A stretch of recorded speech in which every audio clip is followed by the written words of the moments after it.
Good morning, everybody. I am en route to Monterey, California, completing an amazing shoot for a new project that SD Media has been commissioned to produce. And I can't disclose all the information, but it is for a media conglomerate based in the US that owns a large number of channels, affiliate stations nationwide. And we're producing a travel show for this affiliate station chain, this conglomerate. And it's a cool concept. It's a show where I can't disclose the actual premise of the show. The show's all about highlighting unique businesses around the states, mom and pop shops. It could be a unique grocery store, something that's not mainstream, something that's not known by the majority of the public. But the idea is to highlight these awesome businesses and not just what they do, but also their personal stories. This is what makes the show unique. And we're basically hitting the streets, asking the locals, and getting their suggestions on the unique businesses around the states. So we initially did a couple episodes in Sacramento, where we're based, and then we're branching out. Now we're trying a pilot stage for other locations. We wrapped up a 2-week long shoot in Florida, in the cities of Tampa, Orlando, West Palm, and now we just came a few days ago to California, where we're doing a Monterey episode. So, and I see that our channel here on YouTube is steadily growing. So let's see who joins, and maybe we'll be able to answer a few questions. Right now, I'm driving from Sacramento to Monterey, and it's a long drive, but I just came back home for a little R&R overnight. Now I'm headed straight back into Monterey. It's 7:30 a.m. in California, and we're filming until Monday, next Monday. So we've got some amazing segments lined up, and if at any point whoever has graciously joined the stream has any questions, boom, boom, feel free to ask, because I'm just trying to keep myself busy for the next 2.5 hours on this 300 plus mile drive. So yeah, let's keep the interaction going. It's been a very eventful, hello, more people are joining, that's great. So I'll just recap. I'm guessing you're joining this live stream because you're subscribed to this channel. So any burning questions, boom, fire away. I'll see if I can.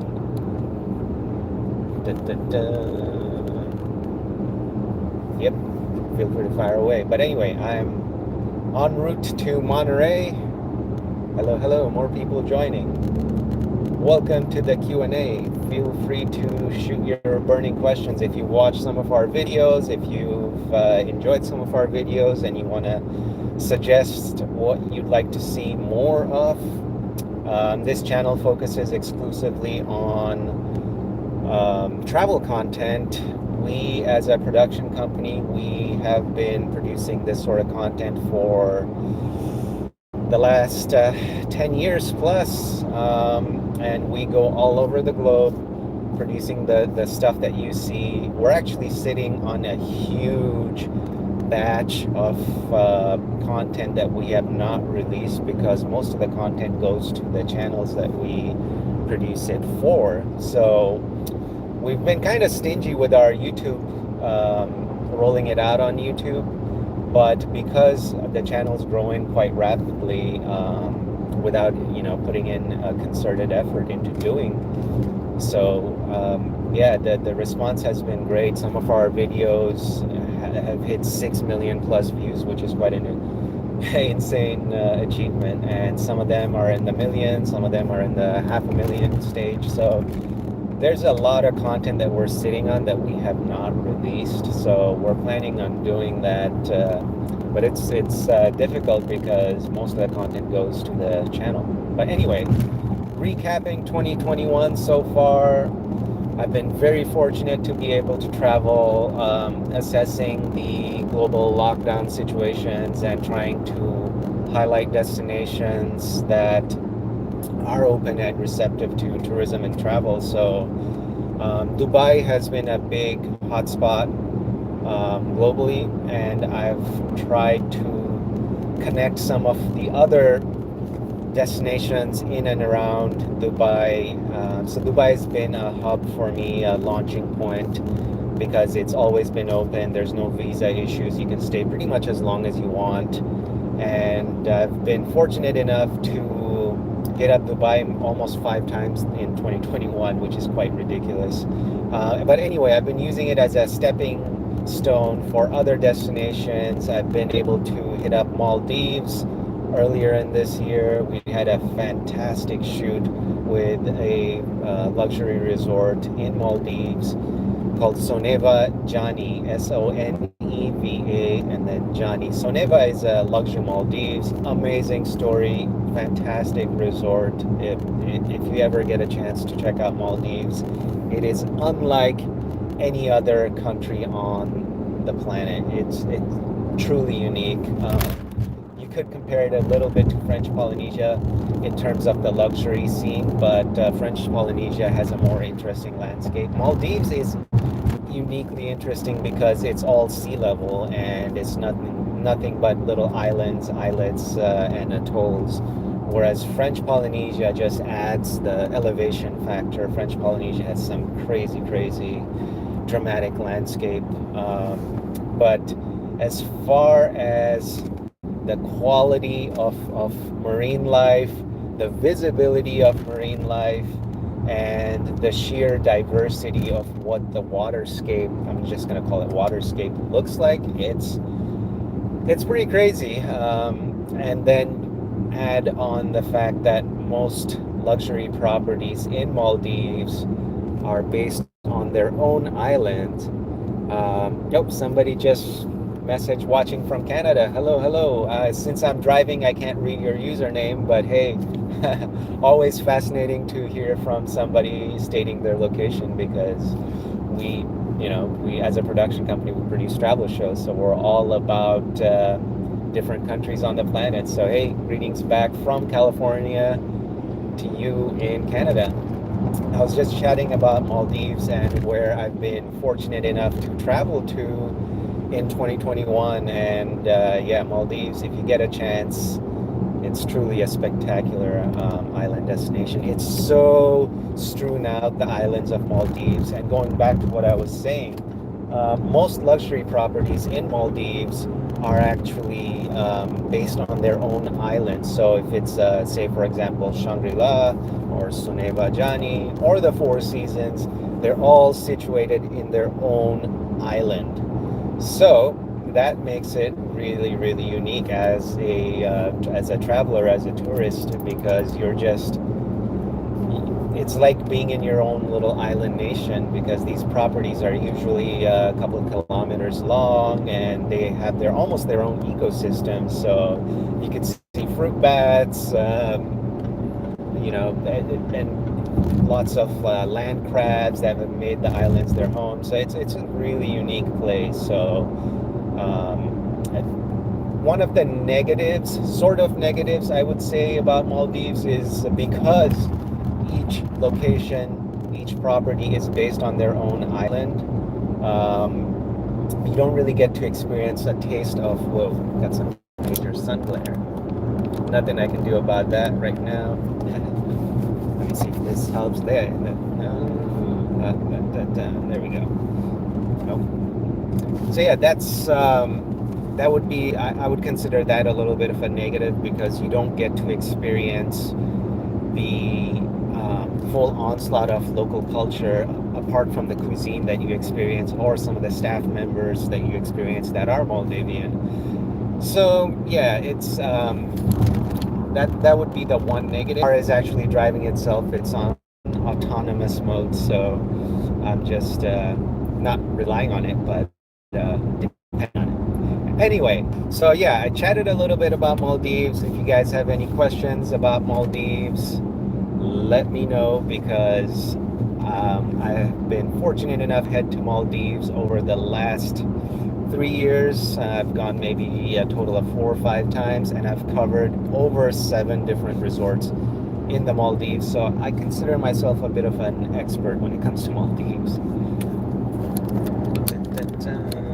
So I already got a greetings from Canada. That was pretty cool. Let's see who else joins. And basically, you guys are keeping me company on my 3-hour long drive to Monterey from Sacramento.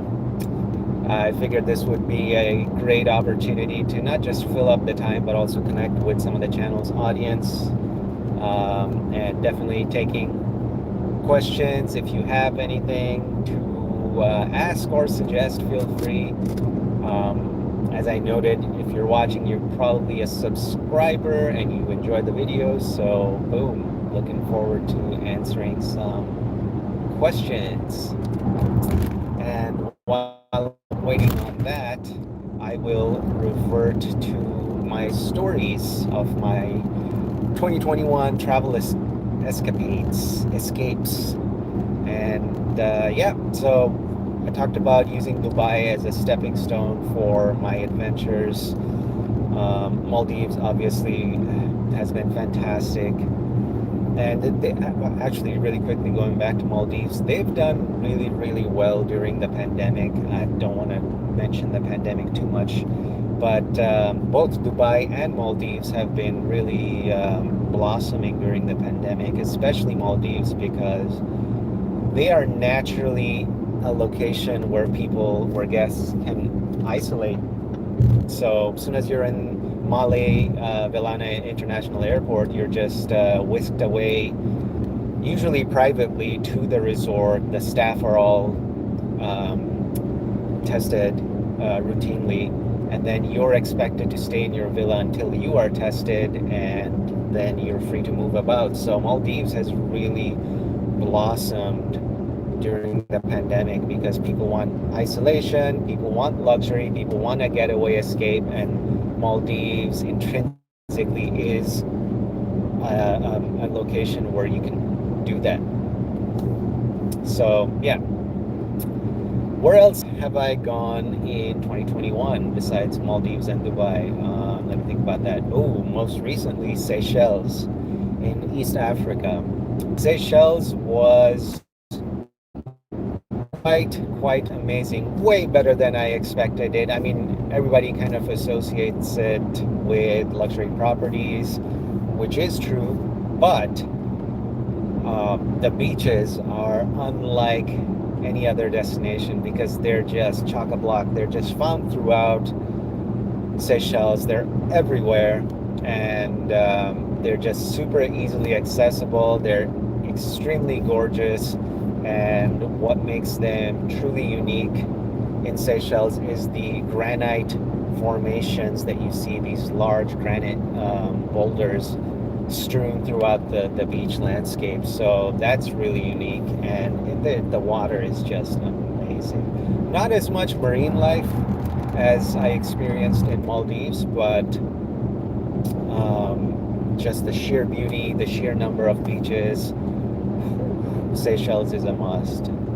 Really tiny China islands, but there's so many cool luxury properties found throughout. I got to check out the Constance Ophelia brand. Let's see, what else? Four Seasons in Mahe Island and Four Seasons in Desroches Island. Wow, it's just amazing, really. Each island has their own vibe. Mahe is the main island, and you could just drive around the entire perimeter of the island in an hour or so. So even though it's their main island, it's not that big. But it does have a little bit of the big city vibes. You'll find Four Seasons in Mahe Island, truly amazing property. Just the views from that property are insane. But you do get to check out other places in Seychelles. I really enjoyed Deros.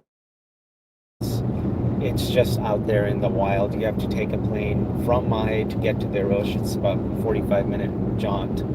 And Four Seasons is also based in not Kudagara, Deros Island. Really, really remote place. Has its own private airstrip. Got a lighthouse. Giant Aldabra tortoises just cruising along. They're just endemic to that island. I must have seen at least 20 or 30 giant tortoises in Deros Island. It's a super, super cool spot. Just really remote.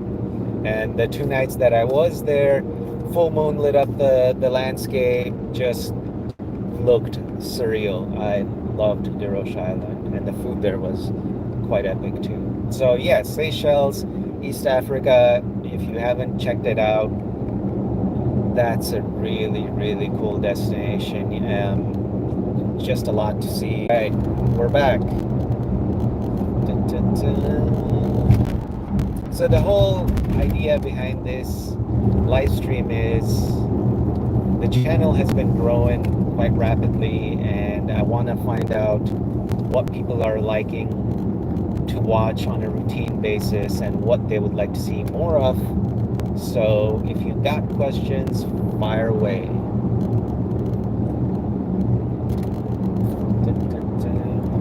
Man, I don't know how people from Sacramento do this daily commute to the Bay Area. It is just not worth it.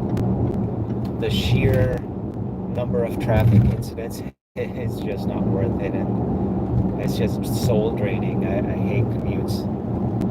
And thankfully, I don't have to commute. Well, technically, my commutes are a little bit longer haul because I'm usually traveling internationally. So, but my point is, routine commutes where you're just going to A to B habitually, that's just got to be soul draining. So, if you do that, I feel for you, but use that as a springboard for something new and different, because damn, that's a waste of precious hours of your life.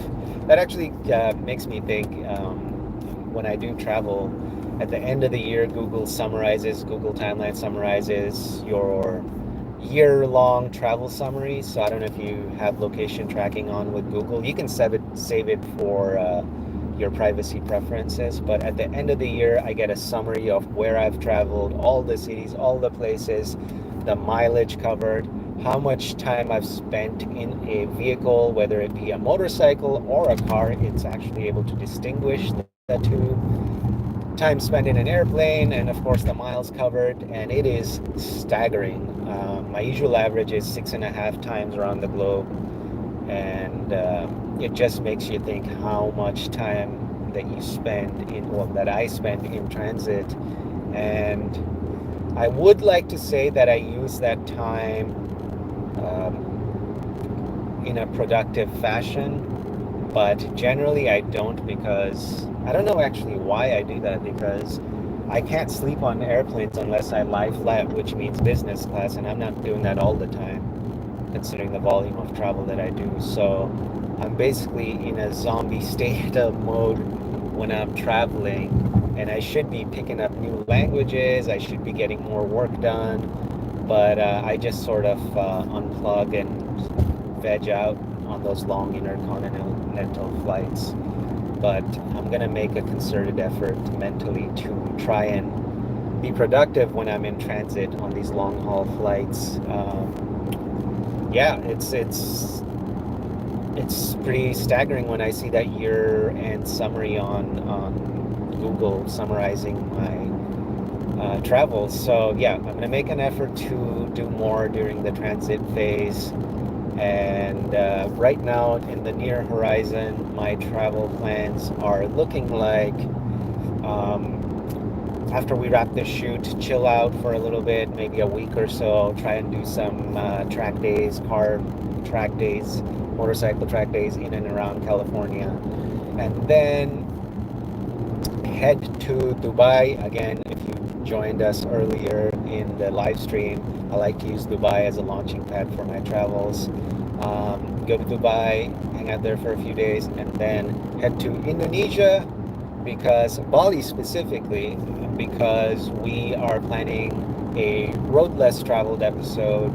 We're resuming the production. We got shut down by COVID. We're pretty much halfway done with our season of 10 episodes, but now we're focusing on resuming the road less traveled production, and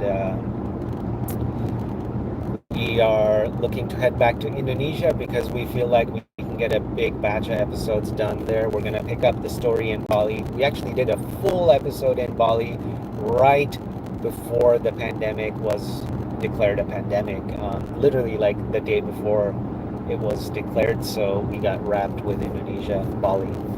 So we got a fantastic episode in Bali pre-pandemic, and now we're planning to head back there. We're planning to pick up the story of what happened to some of the locals that we highlighted in our Bali episode, how they dealt with the pandemic, where they are. Some of them got displaced, and also check out the general state of Bali as a tourism destination that got hit so hard.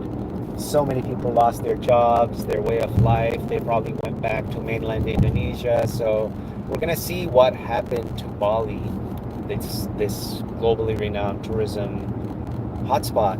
So after we're done with Bali, I figure it's gonna take 2 weeks or so. We're just gonna chill out for 1 week because I just want to see Bali in a more natural state before the throngs of tourists arrive. And chill out. Bali, as you know, is amazing for chilling out. Ubud, all the areas. You can build fantastic villas in and around Bali. So do that for a week, shoot for a week, and then we're gonna make plans to head into Indonesia.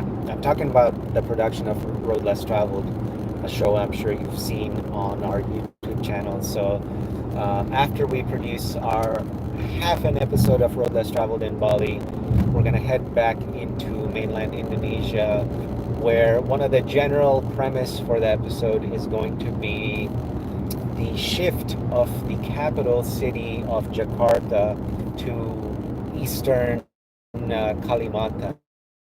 That's where Indonesia's capital is shifting. So it's a big story. I'm not sure how we're going to tackle that story, but we are going to tackle it and sort of highlight the progress, the progression, and what it means for Indonesians.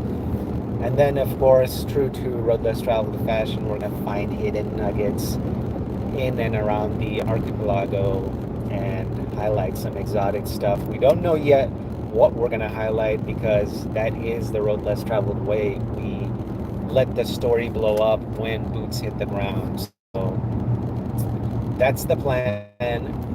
We figure a full month in Indonesia. Our game plan is to get 2 episodes out of that trip. And then the idea is while we are producing Indonesia, we're waiting for our fixing team, our production fixers in Sri Lanka to hopefully open up, because Sri Lanka has kind of been like a turtle hiding in its shell. Anything happens, they just shut down, but then they're quick to open back up again. Or I meant a tortoise shell, not a turtle shell. Yeah, so we're waiting on our production fixing team, a bunch of super professional guys. They are the fixers that fixed Anthony Bourdain's, rest in peace Bourdain, last few episodes before he passed. This is the team that fixed his Sri Lanka episode. So we have a super professional team in Sri Lanka, and they're just waiting to give us the green light when we're ready to get there. So hopefully by the time we finish Indonesia, we're going to be ready for Sri Lanka. Sri Lanka is going to be ready for us, and we'll do a full episode of Road Less Traveled, but not just Road Less Traveled, Maximum Foodie, which is my food and travel show that I host. It airs on Asian Food Network and also on Funbox UHD, which is a 4K channel worldwide. It's also available on an app.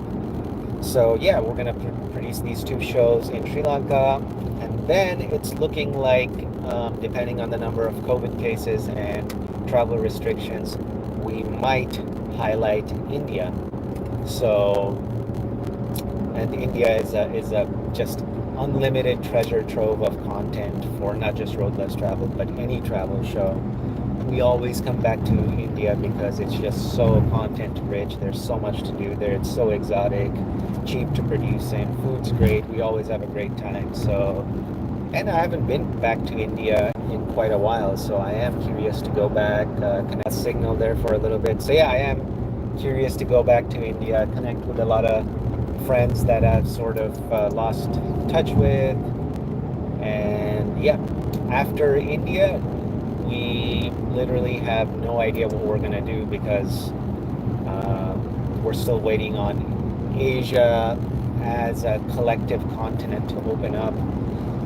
Asia has probably been one of the most difficult places to travel to because of this almost cohesive lockdown that the continent has decided on. There's been some travel corridors between places like Hong Kong, Singapore, and other nations, but as a whole, Asia has been locked down to the U.S. and generally to Europe. So we're waiting on Asia. One of our major clients is Discovery Channel, broadcasting in Asia. So we like to highlight Asia as a destination. So the brunt, the majority of our content is going to be coming from Asia. So we're just waiting on the continent to open up, and we'll just play it by ear. I know for a fact Indonesia is opening up in July. We're actually going to be applying for a business visa, so we have an entry point. Whether they decide to open to the masses or not, we should be able to enter Indonesia. So yeah, that's as far as our production vision goes.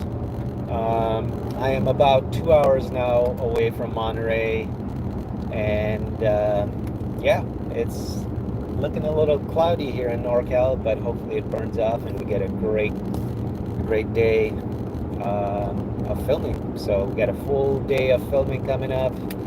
Gonna be highlighting a train that heads through the redwood forest close to Monterey. I had no idea it existed, so we're gonna film that and hopefully have a great day. We got 4 more days, and then I am in siesta mode, done with work mode. So, and then I'll just gear up for travel.